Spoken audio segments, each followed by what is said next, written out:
ખ્રિસ્તમાં વાલા ભાઈઓ તથા બહેનો, પ્રભુ ઈસુ ખ્રિસ્તના પવિત્ર અને સામર્થ્ય નામમાં, મધુર મીઠા નામમાં આપ સર્વને ક્ષેમ કુશળ થાઓ. હાલેલુયા. આજનું વચન હિબ્રુઓને પત્ર તેનો 10મો અધ્યાય અને 19 અને 20મી કલમમાંથી લેવામાં આવ્યું છે. ત્યાં પ્રભુનું વચન આ પ્રમાણે છે: મારા ભાઈઓ, તેમણે આપણે માટે પડદામાં થઈને, એટલે પોતાના શરીરમાં થઈને એક નવો તથા જીવતો માર્ગ ઉઘાડ્યો છે. તે માર્ગમાં થઈને ઈસુના રક્ત દ્વારા પરમ પવિત્ર સ્થાનમાં પ્રવેશ કરવાને આપણને હિંમત છે. હાલેલુયા. પ્રભુ ઈસુ ખ્રિસ્તે આપણે માટે એક નવો તથા જીવતો માર્ગ ઉઘાડ્યો છે. પ્રભુ ઈસુ ખ્રિસ્ત આપણા માટે આ પૃથ્વી ઉપર એટલા માટે આવ્યા કે આપણા માટે એક નવો જીવતો માર્ગ ઉઘાડી શકે. જૂના કરારનો અભ્યાસ કરીએ છીએ તો આપણને ખબર પડે છે, પાપના કારણે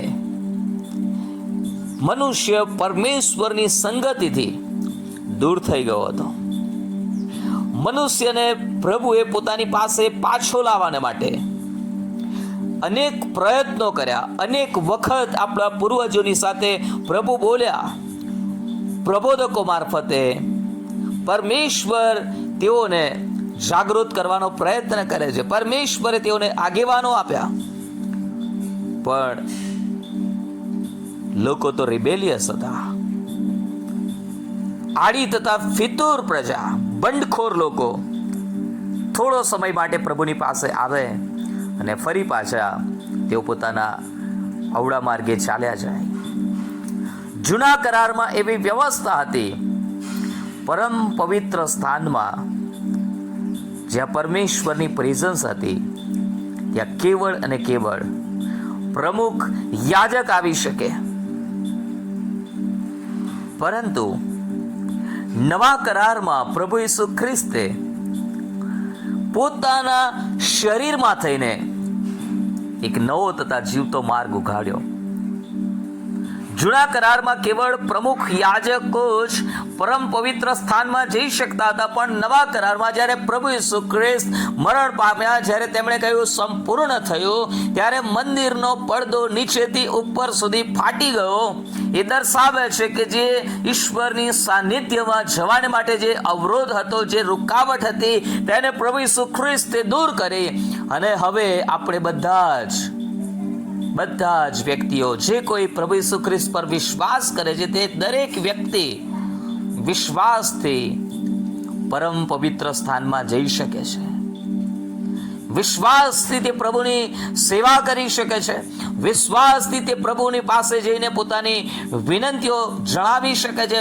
વિશ્વાસથી તે પોતાના જીવનમાં થઈ ગયેલા પાપોને, અપરાધોને માફી મેળવી શકે છે, કેમ કે તે પોતે પરમેશ્વરની સાનિધ્યમાં જવાને માટે તેને ન્યાયી કે પછીથી યોગ્ય ગણવામાં આવ્યો છે.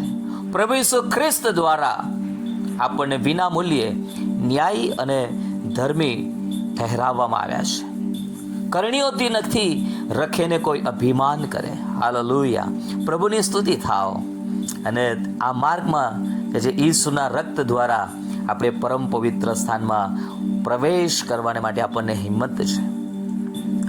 આજે પણ ઘણા બધા લોકો આ વચન જાણતા નથી અથવા તો સમજ્યા નથી. માટે જેમ આદમે પાપ કર્યું ને ત્યાર પછીથી તે પરમેશ્વરથી સંતાવા લાગ્યો, અને પ્રભુએ તેને બૂમ પાડી, આદમ તું ક્યાં છે?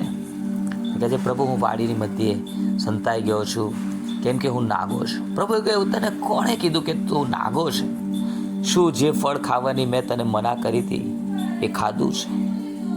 હા વાલાઓ, આજે પણ ઘણા બધા લોકો પરમેશ્વરે જે કૃપા આપણા માટે ઉપલબ્ધ કરાવી છે, એ કૃપાથી અજાણ હોવાના કારણે અથવા તો એ કૃપાને ન સમજવાના કારણે તેઓ પરમેશ્વરની પાસે આવતા નથી. તેઓ એવું માને છે કે અમે અયોગ્ય લોકો છીએ, અમે આવી શકતા નથી.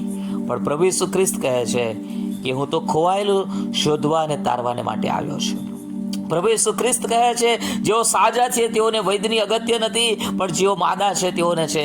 હું માદાઓને સારું આવ્યો છું, હું પાપીઓને સારું આવ્યો છું. આજે પણ પ્રભુ ઈસુ ખ્રિસ્ત આપણને આમંત્રણ આપે છે, મારા દીકરા, મારી દીકરી, જુઓ મેં તમારે સારો નવો, જીવતો અને પવિત્ર માર્ગ ઉઘાડ્યો છે. જો આજ તમે મારી પાસે આવો તો કેવું સારું.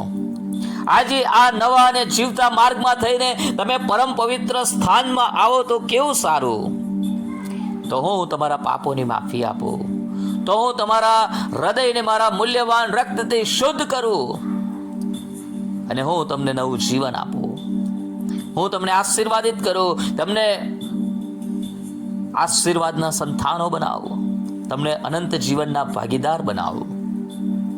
પરમેશ્વર આપણને આશીર્વાદિત કરવા માંગે છે અને એટલા માટે તે આપણને પરમ પવિત્ર સ્થાનમાં પ્રવેશ કરાવવા માટે, હાલેલુયા, તેમણે આપણા માટે માર્ગ ઉઘાડ્યો છે. પરમ પવિત્ર સ્થાનમાં પ્રવેશ કરવાની કૃપા આપણને મળી રહી છે. પ્રભુનો જેટલો આભાર માનીએ એટલો ઓછો છે. આ દિવસોમાં જ્યારે આપણે પ્રભુ ઈસુ ખ્રિસ્તના દુઃખોનું સ્મરણ કરી રહ્યા છે, ત્યારે જો આ બાબતને આપણે સમજીએ નહીં કે મારા માટે પ્રભુ ઈસુ ખ્રિસ્ત એટલા માટે મરણ પામ્યા કે તે નવો અને જીવતો માર્ગ ઉઘાડે કે હું પરમ પવિત્ર સ્થાનમાં છું. અને આજે પણ જો આપણે હાલેલુયા એ હિંમત નથી ધરાવતા, એ વિશ્વાસ નથી ધરાવતા કે પ્રભુ આપણા પાપો માફ કરે છે, આપણે સંતાતા ફરવાની જરૂર નથી, આપણે પ્રભુથી દૂર ભાગવાની જરૂર નથી. વાલા ભાઈઓ બહેનો, તમે જેવા છો તેવા તમે પ્રભુની પાસે આવો, તમે પ્રભુની આગળ ઘૂંટણે નમો, તેમને હાલેલુયા તમારા હૃદયની વ્યથાને અધમ અવસ્થા જણાવો. અને આ પરમેશ્વર જે ખૂબ દયાળુ છે, જેણે વધસ્તંભ પર લટકેલા ચોરને પણ છેલ્લે ઘડીએ કહ્યું કે આજ તું મારી સાથે પારાદેશમાં હોઈશ, આ તો પરમેશ્વરની કૃપા છે, ગ્રેસ ઓફ ગોડ, હાલેલુયા. અને એ પ્રભુની કૃપાને તમે જાણો.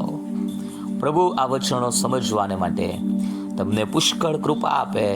અને જ્યારે તમે પ્રભુ ઈસુ ખ્રિસ્તના દુઃખોને સ્મરણ કરી રહ્યા છો, ત્યારે તમારું હૃદય પરમેશ્વરના પ્રેમથી તરબોળ થઈ જાય એવી મારી પ્રાર્થના અને વિનંતી છે. પ્રભુ આ વચનો સમજવાને માટે સહાય કરે. God bless.